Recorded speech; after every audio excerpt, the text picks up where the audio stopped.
예. 내가 살던 고향은 시골이었다. 꽃들만 아름답게 핀 것이 아니라 신나비, 노란나비, 호랑나비, 여러 종류의 벌들이 아름답게 핀 꽃 사이를 찾아다닌다.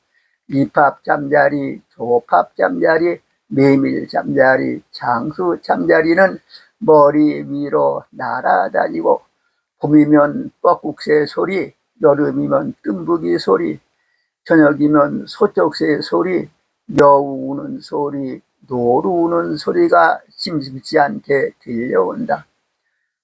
반딧불이 날아다니는 마당에 멍석을 펴고 누워서 별들이 총총한 밤하늘에 별똥별을 보면서 잠이 들기도 한다. 봄에는 누나와 같이 나물 뜯으러 아름답게 핀 꽃 사이를 돌아다니고, 여름에는 버섯 따러 녹음이 아름답게 우거진 숲속을 꾀꼬리 소리를 들으며 새치고 다니고, 울타리 주위에 심어 놓으신 복숭아 살구를 따 먹으며 맑고 깨끗한 시냇물에 목욕하면서 토마토, 참외를 잘 익은 것으로 골라 따먹고, 가을에는 밤 아름, 도토리 아름을 주면서 울긋불긋 아름답게 물든 단풍 사이를 돌아다니면서 머루, 팥배, 산소라지를 따먹던 시절이 그리워진다.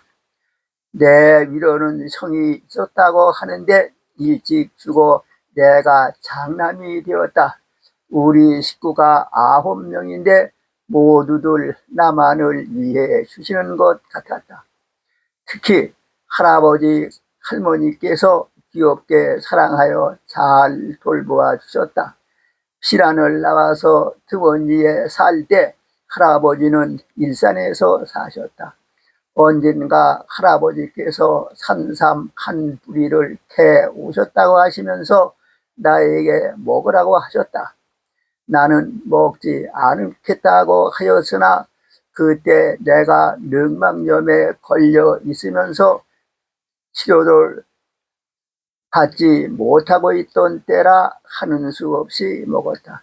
지금에 생각해 봐도 몇십, 몇백만 원은 받을 수 있었을 것인데, 신앙 생활에 공부하신 가운데서도 그 삶을 나에게 먹으신 것만 보더라도 할아버지께서는 자신보다도 나를 더 소중하게 생각하셨다는 것을 알 수 있다.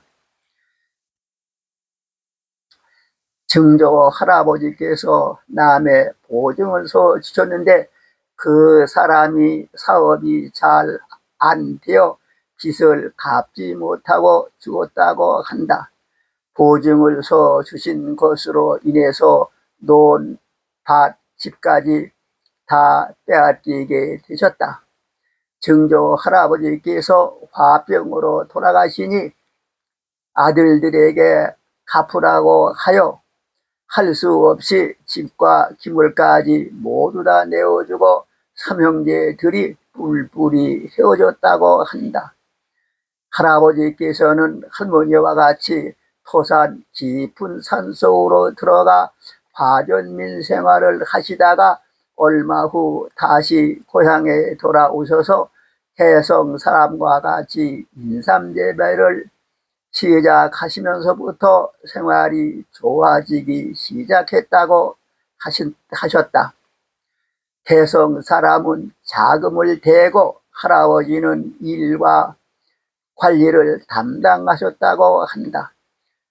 그런데 우리 집안 식구들에게는 내 상식으로서는 이해할 수 없는 일들이 있으셨다.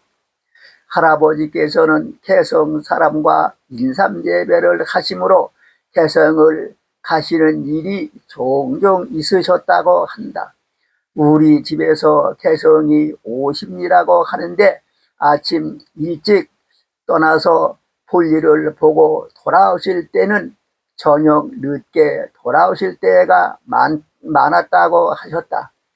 개성에서 저녁을 잡수시고 캄캄한 밤에 산길을 혼자 걸어오실 때가 많으셨는데 때로는 호랑이와 같이 걸어오셨다고 한다. 쉬시면 호랑이도 같이 쉬고 빨리 걸으면 빨리 따라온다. 어떤 때는 산길을 다 내려와 마을 근처에 오게 되면 개가 짖는 소리가 나는데 호랑이에게 수고 많았다. 저기 가서 저 개나 물고 가거라고 하시면 호랑이가 쏜살같이 달려가 그 개를 물고 간다고 한다. 어느 때에는 가실 때 그 돼지가 있는 것을 보시고 돌아오실 때 시험 삼아 호랑이에게 저기 가면 큰 돼지가 있을 것이니 그 돼지나 물고 가거라고 하셨더니 다음날 어젯밤에 호랑이가 누구네 큰 돼지를 물고 갔다는 말이 떠들썩하게 들리더라고 하시는 말을 들었다. 무섭지 않으셨느냐고 물으니 호랑이는 영물이라 내가 저를 해가려는 마음이 없다는 것을 알고 따라오는데 무엇이 무섭겠느냐. 때로는 많은 돈을 가지고 올 때도 있는데 호랑이와 같이 오면 아무도 근접하지 못하니 든든하다고 하셨다. 어찌 그럴 수 있을까? 이해가 잘 되지 않는다. 할아버지께서는 근검 절약하시고 인삼 재배하시는 것이 잘 되어 해마다 땅을 사시더니 쉿골 안에 논과 밭은 거의 다 매입해 놓으셨다. 이해가 안 되는 일은 할머니에게도 있으셨다.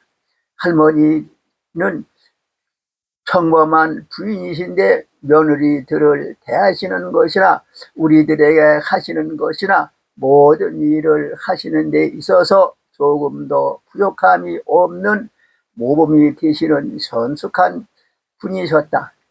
할아버지와 결혼하신 지 얼마 안 되어 집을 빼앗기고 하는 수 없이 토산 깊은 산속으로 들어가 과전민 생활을 하실 때였다고 한다. 산골짜기에 허름한 빈집이 있어서 그 집에서 살고 있을 때였는데 할아버지께서는 늦게 돌아오시는 때가 많으셨다. 어느 날 저녁 물레질을 하고 계시는데 물레가락이 돌아가지 않아서 쳐다보니 도깨비가 들어와서 물레고동을 쥐고 있더라는 것이다.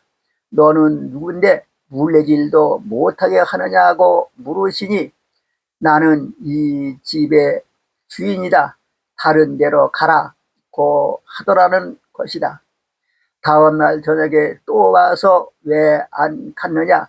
안 가면 내가 그냥 두지 않겠다고 하더니 밖으로 나가서 윙고당 댕고당 하는 소리가 나더니 아침에 나가보니 무쇠솥에 솥뚜껑이 솥 안에 들어가 있더라는 것이다.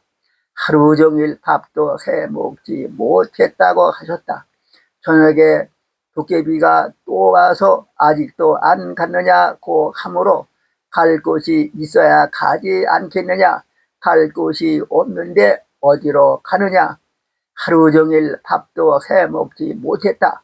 솥뚜껑이나 꺼내 놓으라고 하시니 그까짓 것을 못 꺼내 밥도 못해 먹었느냐고 하면서 나가더니 또 윙고당 띵고당 하는 소리가 났는데 아침에 나가보니 꺼내 놓았다고 하셨다.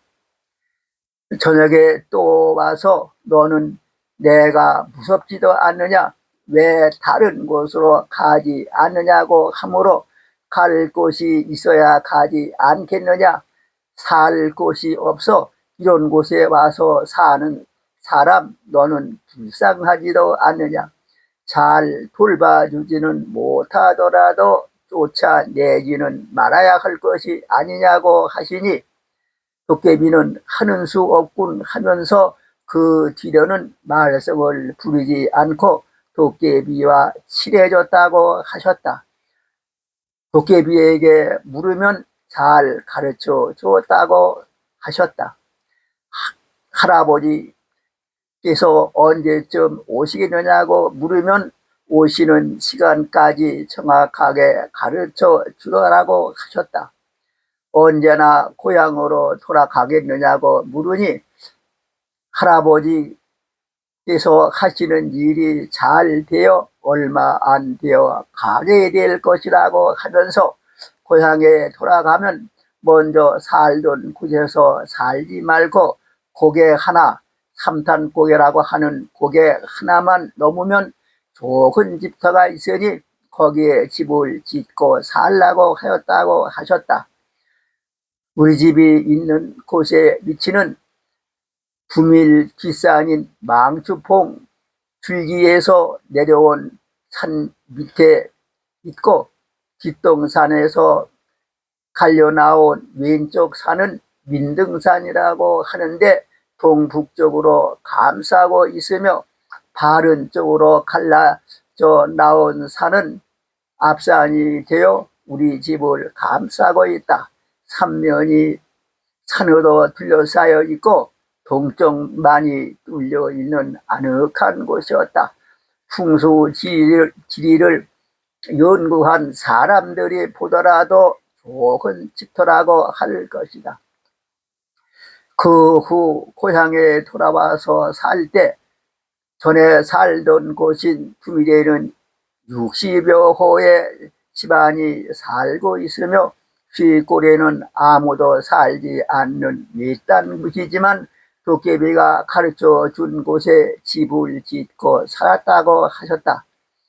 내가 태어난 곳이 바로 도깨비가 가르쳐 준 곳에 지은 집이라고 하셨다. 이 말은 누나도 여러 번 들으셨다고 한다. 할머니가 우리들에게 거짓말을 하실 분이 아니신데 믿을 수가 없는 말이었다. 아버지는 어질고 착하신 효자시었다. 한문 공부를 많이 하신 학자이셨다. 할아버지 할머니에게 한 번도 말대답을 하시는 것을 보지 못했고 어머니와 말다툼을 하거나 화를 내시는 것을 한 번도 보지 못했다. 어떤 애들은 아버지에게 매를 맞았다고 하는 애들도 있던데 우리 아버지는 우리에게 꾸중하거나 야단을 하신 적이 한 번도 없으셨다. 그 당시 시골에서는 특별한 돈벌이가 없었다. 집안 살림은 할아버지가 하셨으므로 아버지는 40세가 될 때까지 마음대로 돈을 써 보시지 못하셨을 것이다.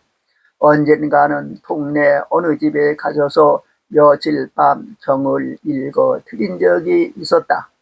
얼마 안 되지만 돈을 받아왔다고 하시면서 그 돈을 할아버지에게 드리는 것을 보았다.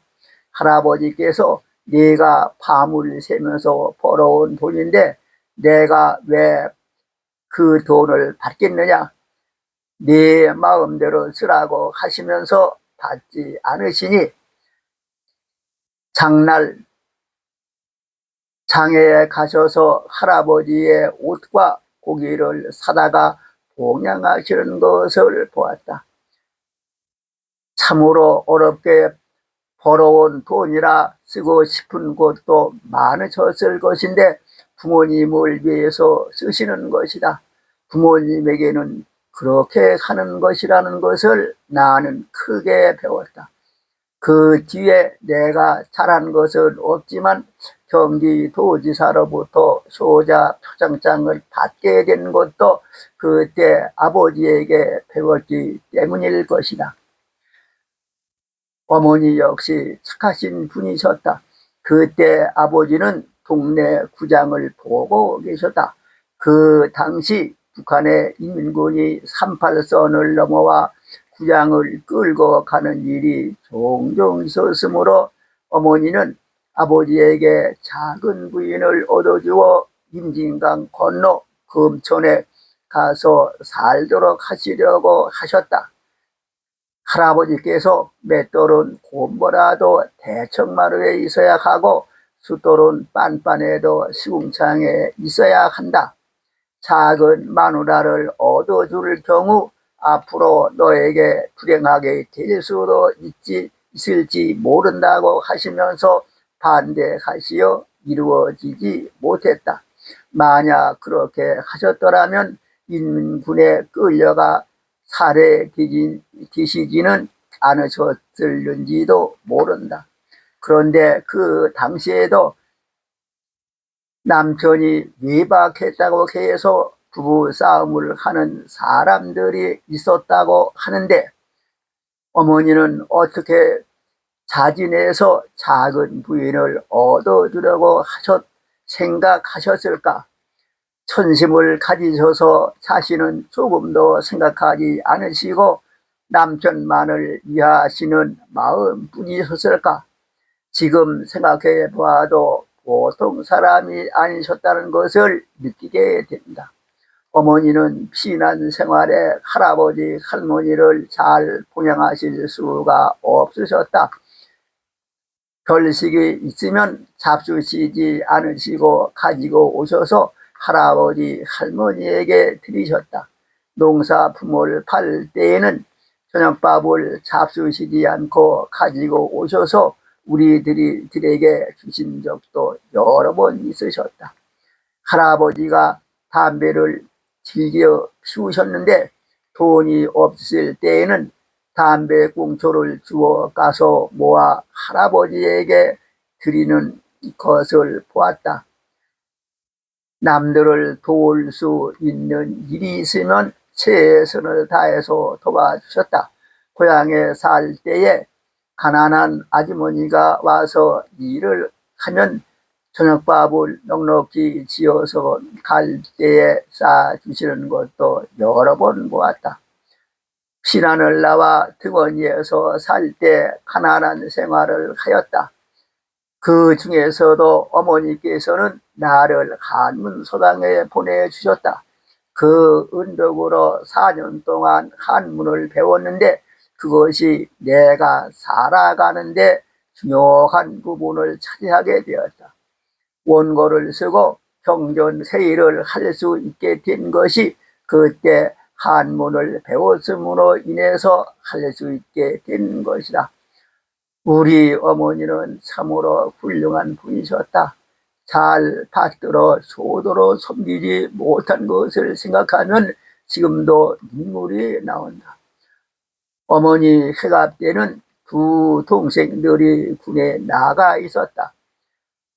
회갑은 일생에 한 번뿐이므로 잘 차려드리려고 하는 생각을 가졌었다.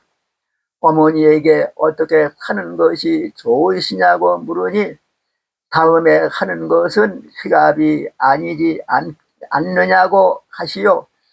두 누님과 상의하여 회갑 잔치를 준비하였다. 그때는 1400평의 밭을 사서 밭에 집을 짓고 살던 때라 생신잔치를 차릴 수가 있었다. 일가 친척 친지 동네 분들을 초청하고 떡, 잡채, 부침 등 음식을 준비하였고 미리 키운 큰 돼지를 잡아 순대까지 만들었다.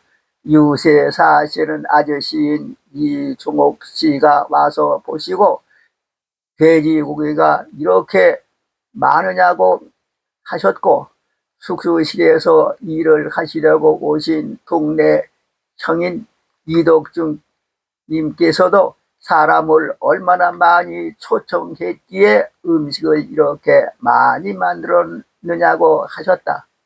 그 음식이 다 없어졌고 비닐하우스 한 동에 잘 치워놓은 상추가 그날로 다 없어졌다. 어머니께서는 많은 사람들의 축하 인사를 받으시면서 좋아하시는 것을 보았다. 그 뒤로는 그렇게 해드리지 못했다. 그 후 어머니께서는 다른 사람들의 흑압에 관한 말을 들으시면 내 흑압 때는 사람들이 꽤 많았지 하시면서 그때 기쁘셨던 것을 회상하시는 것 같았다. 비록 효도로 잘 받들어 모시지 못했어도 그것만은 잘한 것 같이 생각되었다. 내 위로는 두 누님이 계셨고 아래로는 남동생 둘이 있었다. 오남매가 한 집에서 같이 자라면서 한 번도 형제 자매 간에 말다툼을 하거나 싸운 일이 없었다. 내가 잘해서 그런 것이 아니라 누님들이 잘해 주셨고 동생들이 성의 말을 잘 듣고 잘했기 때문이다.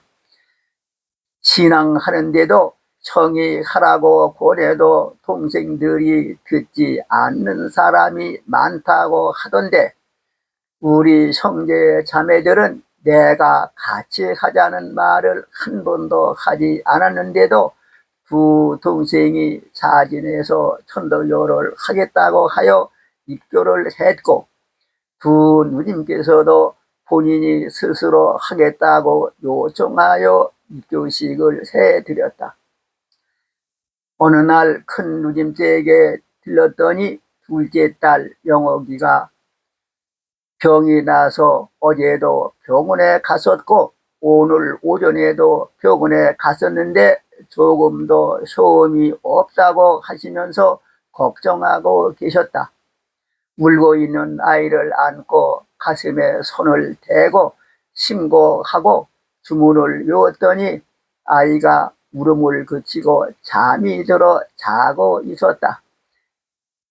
얘가 잠이 깨면 괜찮을 것이니 두고 보십시오 라고 말하고 돌아왔는데 아이가 과연 나았다는 것이다. 다음에 누님댁에 들렸더니 누나가 너 하는 천도교 나도 같이 하면 안 되느냐고 하셨다. 천도교는 부하 부순을 위주로 하는 것이므로 매형과 같이 해야 합니다. 매형과 같이 간다면 하실 수 있습니다고 하였더니 며칠 후 매형도 같이 하겠다고 했다고 하셔서 입교식을 해드렸다. 누님의 큰 아들 최기영이 시흥교구 교구장을 했고 장손자 최수천이 현재 시흥교구 교구장을 하고 있다. 나는 할아버지, 할머니, 어머니에게 천도교 이야기를 한 번도 하지 않았는데 큰 누님이 집에 오셔서 천도교가 좋다는 말씀을 하시어 할아버지, 할머니, 어머니께서 입교식을 하시어 우리 집안 식구가 모두 천도교를 신앙하게 되었다. 미신을 믿으시던 할머니께서도 독신교인이 되셨다. 우리 형제 자매들은 어릴 때부터 어떻게 그렇게 착한 마음을 가지셨을까? 큰 누님과 두 동생은 세상을 떠났지만 작은 누님은 수도원에서 모든 것을 도와주시고 계시는 것을 보아도 잘 알 것이다. 누님이 아니셨다면 법원 수도원이 설립되지도 못했을 것이고 설립했다고 하더라도 경영하지 못했을 것이다. 어찌해서 우리 식구들은 하나같이 착한 마음을 가지셨을까? 할아버지는 사남 일녀를 키우셨는데 아버지가 장남이셨다. 할머니가 나에게 종종 들려주신 말씀이 있다. 할머니는 내가 공부하지 않고 뛰어놀기만 해도 한 번도 공부하라는 말씀을 하지 않으시고 작은 아버지의 어린 시절 하시던 이야기를 종종 말씀해 주셨다. 작은 아버지가 어렸을 때 공부하라고 하면 공부는 하지 않고 밭에 나와 같이 밭을 매시는 것이다. 집에 들어가 공부하라고 하시면 언덕펀덕 다 매놓았는데 왜 밭을 매지 못하게 하고 하기 싫은 공부만 하라고 하느냐고 하면서 공부를 안 하라고 하셨다는 것이다. 할머니께서는 지금은 저렇게 하고서 이 다음에는 저는 공부를 안 가르쳤다고 할 것이라고 생각하셨는데 성장한 후에 다른 형제들은 많이 가르쳤으면서 자기만 가르치지 않았다고 부모를 원망하더라는 말씀을 해 주셨다. 이런 말씀을 들으면서 공부는 어려서 해야 하는구나. 이 다음에 후회하지 않기 위해서 스스로 열심히 공부하려는 마음을 가지게 해 주시는 것이다. 내가 초등학교 때 무등생이 된 것도 할머니의 이러한 교육의 조건이라고 생각된다. 신안 나와서 법원 위에 살 때에 할아버지 할머니를 모시고 있었는데 노동일을 하면서는 여유롭게 지낼 수가 없었다. 할아버지께서는 소주를 좋아하셔서 반주로 한 잔씩 드시고 가끔 한 잔씩 드신다. 떨어지지 않도록 사다 드렸는데 때로는 떨어질 때가 있었다.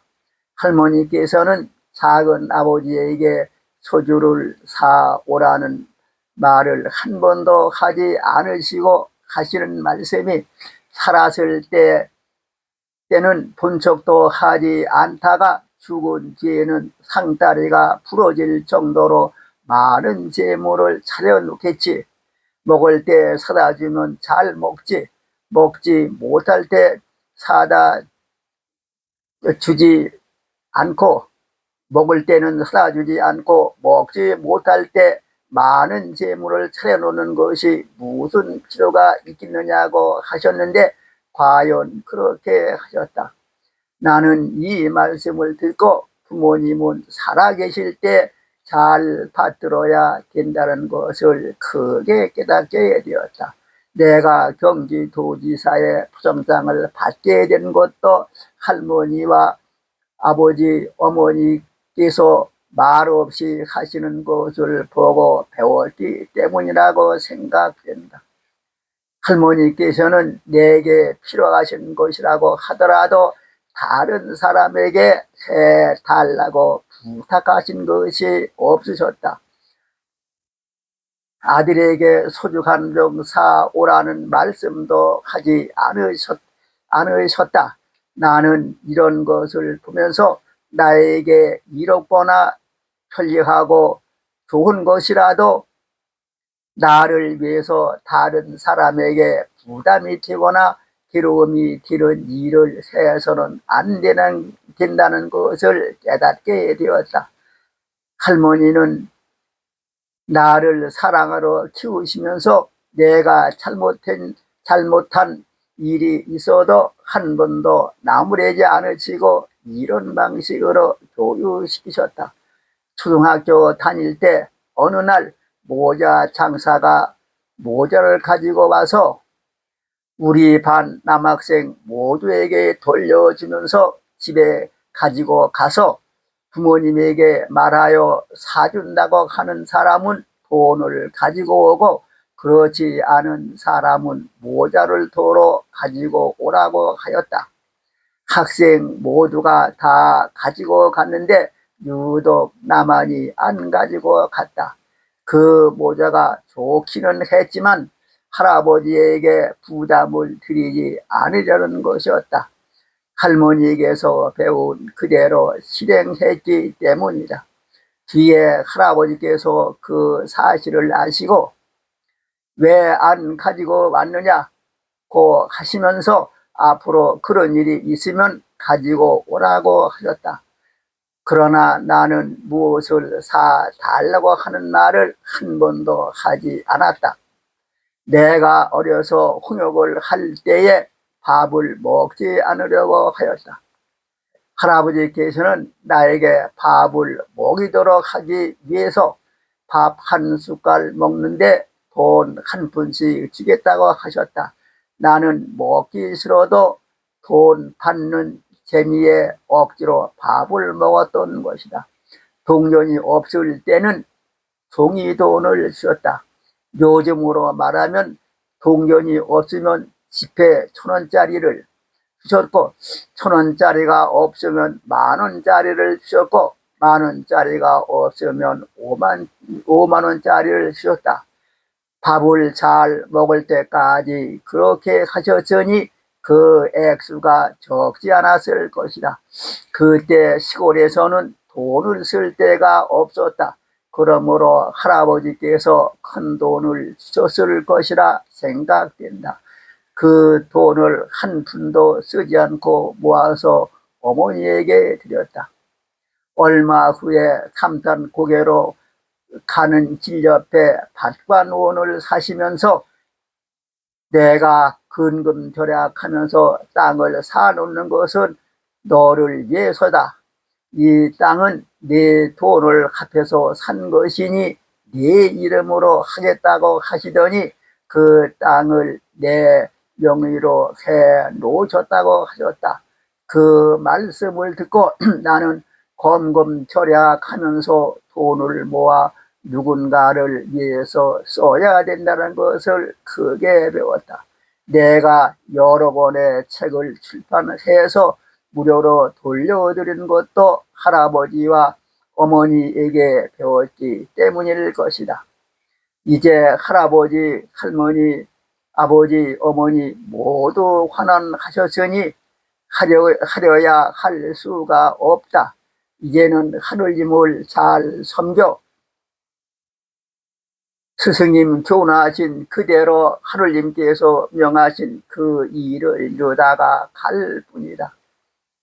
내 나이 89살이니 얼마나 더 살지 모른다. 그 기간 안에 해야 할 것이다. 다시는 후회하지 않도록 최선을 다할 뿐이다. 이 시간에는 여기까지만 말씀드리겠습니다. 감사합니다.